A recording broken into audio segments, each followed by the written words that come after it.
Hey, you guys, how are you doing? Y'all, I got a comment the other day that honestly stopped me in my tracks.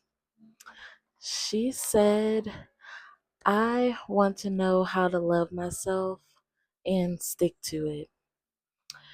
And I sat with that for a while because if I'm being honest, that's something that I'm learning too, y'all. And so today, I don't want to sit here and pretend like I have all the answers because I don't. But I do want to share 5 things that has genuinely helped me. I feel like we hear love yourself all the time, but nobody actually explains what that looks like in everyday life. And my journey is definitely not over. But these 5 things have genuinely changed the way I see myself. So let's get into it, y'all. If I'm looking down, I have my notes because I gotta stay on track and I always want to be transparent with y'all, you know? But yeah, the first thing is I stopped waiting to feel worthy. You know, self love isn't something that you earn after you lose that weight or get in that relationship you've been wanting or praying for, moving out, making more money. You don't earn self love. It's like that's when I realized I was putting my worth on layaway. Like I'm screaming. I I thought I would be worthy after I received certain things, and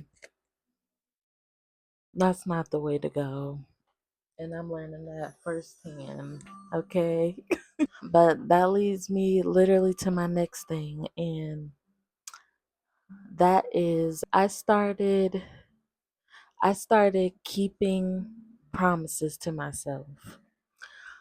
And this is big. This is huge, because getting up earlier, going for a walk, um, reading my Bible, working on my blueprint, and honestly, drinking more water. It's like those tiny promises that you keep to yourself or that I kept to myself, it ultimately built my self-trust. And self-trust goes into your confidence, you know? Like the more you tell yourself that you're going to do something and then you actually follow through and do that, you have no idea how much that boosts your confidence.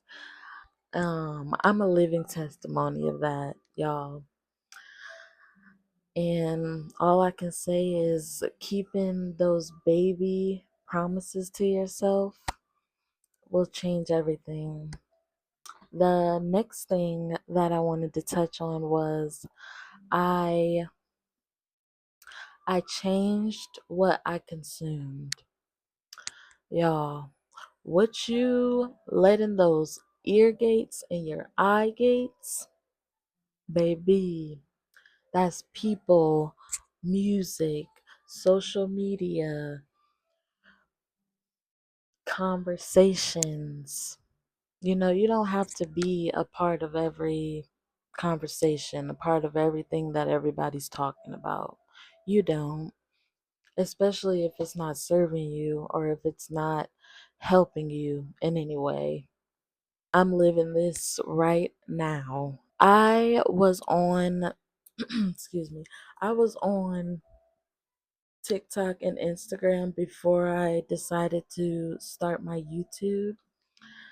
And I've noticed a total difference in the way that I show up.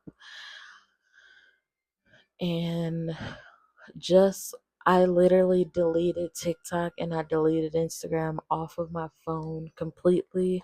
And it shifted my mood. I've deleted Facebook. I can't. I can't do it. It doesn't serve me. It ultimately has you feeling all over the place, and I don't want to bash people that are on those apps, because if it works for you, it works for you. But me, it didn't work for me. And I couldn't keep lying to myself, telling myself that I liked I liked how I felt when I was on those platforms, because I didn't.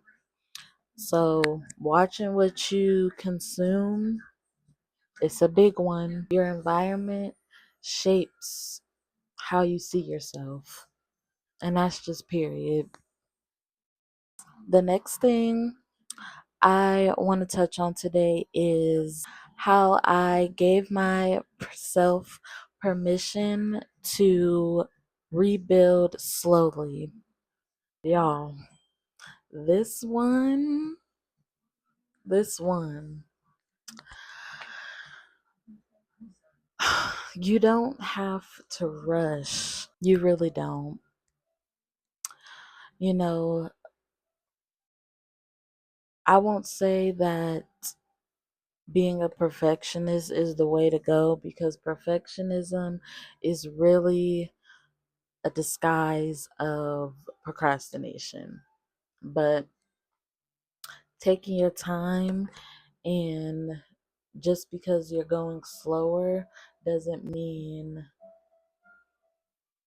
you're missing out on something, or you're, what was I trying to say?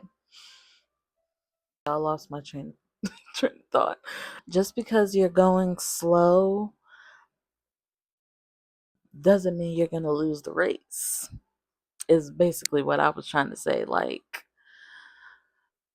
what's that analogy thing about the turtle and the rabbit? That that's true. I've been working on something that is really near and dear to my heart, and it's my blueprint that has been taking me weeks, y'all. It's taken me longer than I thought it was going to take me, but I gave myself permission to slow down, because this project is really important to me, and it's honestly my first digital product. And I didn't want it to just be a 20-page PDF that you download.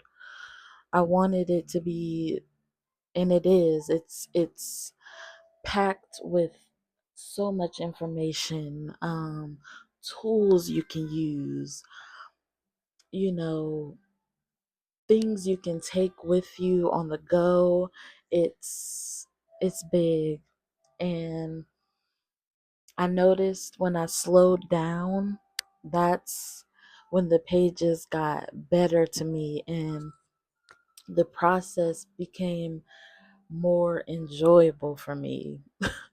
Ultimately, like, you have to slow down. Baby, you got to slow down. You do. And that goes for how healing doesn't happen overnight. you know um you may have went through some traumatic things in your life. I know I have. And that the healing from that doesn't happen like a switch. you know it's going to take time. It's going to take time for you to rebuild your confidence. It's going to take time for you to pivot out of that job you've been working for 10 plus years, and you're ready to do something that you truly want to do. It's going to take time for you to build your confidence. And building your confidence takes one decision at a time. Okay? So, give yourself grace in this season and give yourself grace and permission to build, to rebuild slowly. And that brings me to my last thing, y'all. I realized that self love isn't just a feeling. Self love is not just a feeling, it's the way you care for yourself, it's the boundaries you set, it's rest, it's prayer, it's skincare, it's movement. Move your body. It's like self love is quite literally the act of choosing yourself over and over and over again. Okay? It's not about any of the things you think self love is or the aesthetics of it. Yes, that helps. It helps. But that's not what it's about, babes. It's about choosing yourself over and over again, every waking day, daily habits of choosing yourself. Okay? And I just want to say, like, I don't I don't know where you are in your journey today, but if you've been struggling to love yourself lately, I truly hope that this reminds you that you don't have to become someone else to be worthy of care. You can start exactly where you are right now, today. And I'd actually love to know, what's one thing you're going to do this week to love yourself a little bit better? Let me know in the comments, y'all, please. But before you go, I have to leave you with a journal prompt, of course. You don't have to answer this perfectly. Just answer it honestly. You know, answer it without putting too much thought into it. Okay? The journal prompt is, in what ways have I been waiting to love myself later instead of choosing to love myself today? I'll repeat that one more time.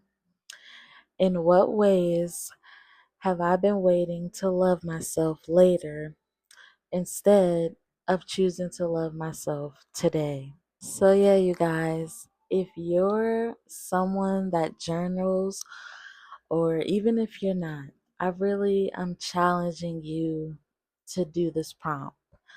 Don't skip this prompt, y'all.